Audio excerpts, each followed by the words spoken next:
Ay guys, bale, alam nyo ba guys kung kung magkano, kung gaano karaming naubos sa materyales after niya na magkamali doon sa varnish yung pintor? Alam nyo bang nung nilapatan ng pintor yon, isang galong 1 gallon na Hudson Top Coat Clear lang yung naubos nung naglapat na pintor. Alam nyo ba kung gaano karami yung naubos na materyales nung ni-repair yung table na binarnish? So gumamit yung nag-repair ng 3 galong paint remover.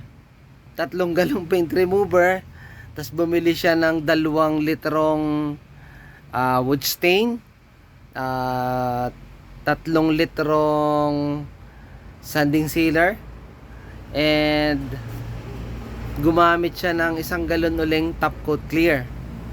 So umabot ng 4 days, 4 na araw.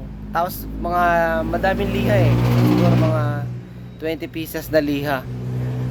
So ang worst dun, sobrang tagal yung procedure. Umabot ng 4 days kasi yung mag-script lang nung varnish dun sa table sobrang matagal, and then kailangan mawala yung mga varnish, tapos papatagin uli siya ng liha. So liha tapos tagal. So gano'n, no, ang daming problema nung nagkamali yung painter. So lessons learned lang din, ano po. So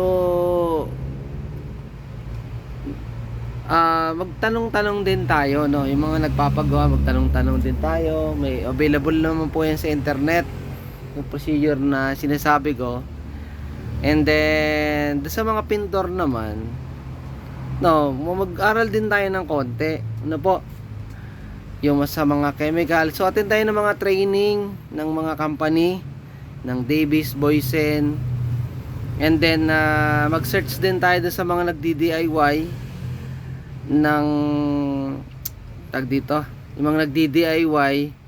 So tingnan natin kung alin ba yung tama. Pero ang pinaka the best is magtanong kayo dun sa company, or sa, like for example Boysen, yung sadyang marunong na taga Boysen, itanong nyo ba talaga kung paano nilalapat yung procedure, step by step procedure ng paglapat ng product nila, like varnish, duko, o lacquer, epoxy. So marami pong category yan kaya nakakalito. So yun lang, no.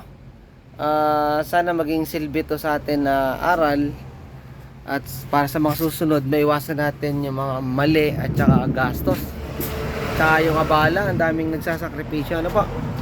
Yun lang tips natin for the day.